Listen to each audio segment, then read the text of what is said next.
Google Workspace. Google Workspace is a cloud-based productivity platform by the Google.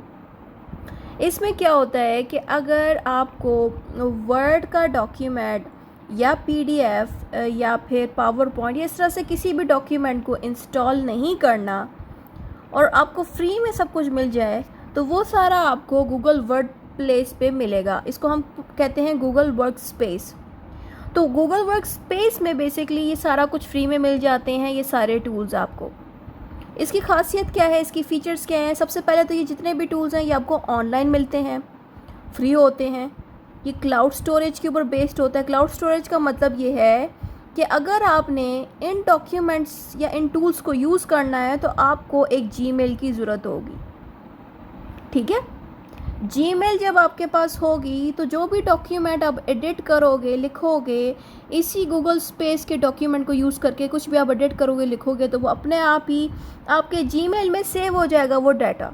तो आपने अगर mobile बदल भी दिया तो जिस जीमेल पे आपने काम पहले किया था उसी जीमेल को अगर आप न्यू मोबाइल पे लगाओगे तो पुराने मोबाइल में जितना आपने काम किया था आपके न्यू मोबाइल में भी शो होगा, क्योंकि आपने जीमेल सेम यूज़ की है.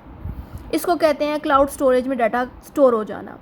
ठीक है, उसके अलावा इसमें मज़ीद कोलैबोरेशन टूल्स मौजूद हैं, यानी कि आपको गूगल वर्क स्पेस में सिर्फ डॉक्यूमेंट बनाने के अलावा और भी बहुत सारे टूल्स मिल जाते हैं जो कि गूगल ने हमारे लिए फ्री में बनाए हुए हैं, जो हम यूज़ कर सकते हैं.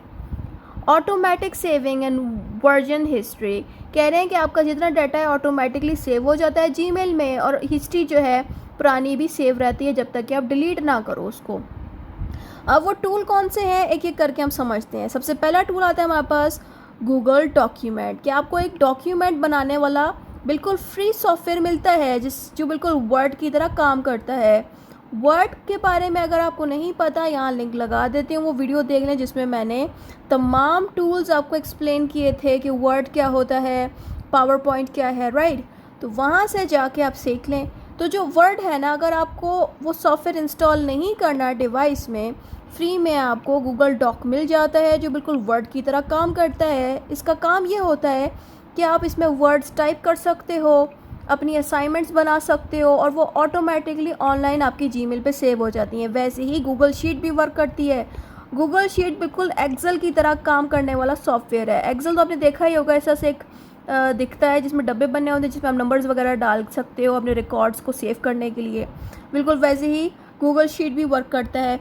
इसके अंदर स्प्रेडशीट होती है जिसके अंदर हम डाटे को एनालाइज करते हैं, यानी कि स्प्रेडशीट का मतलब इस तरह से एक शीट बनी होती है यूँ करके, ठीक है, जिसमें डब्बे बने हुए इस तरह से आते हैं. आप उन डब्बों में कोई इन्फॉर्मेशन डालते हो इन डब्बों में, ताकि आप अपने डाटे को सही से मैयर कर सको कि कौन सी चीज़ आपके पास मौजूद है, कौन सी नहीं. मतलब कि डाटा मैनेजिंग के लिए हम गूगल शीट यूज़ करते हैं, इसको एक्सेल भी कहते हैं. फिर आता है गूगल स्लाइड. गूगल स्लाइड बिल्कुल same to same PowerPoint जैसा है. अगर आप पावर पॉइंट इंस्टॉल नहीं करना चाहते तो आप ऑनलाइन फ्री वाला गूगल स्लाइड यूज़ कर सकते हो. इसमें भी अपने प्रेजेंटेशंस को बना सकते हो.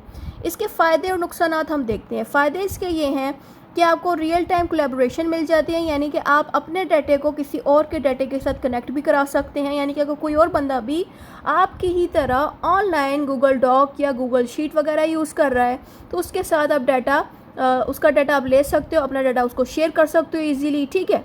उसके अलावा assess from any device. Assess from any device का यही मतलब है कि जिस जीमेल से आपने काम किया था उसी जीमेल को आप किसी भी डिवाइस में लगाओगे, लैपटॉप में या मोबाइल में, तो जो काम आपने इस जीमेल पे किया है वो जीमेल जहाँ जहाँ लॉगिन होगी उन तमाम डिवाइसेस में आपका डाटा चला जाएगा जो आपने उस जीमेल के अंदर सेव किया था गूगल डॉक यूज़ करके.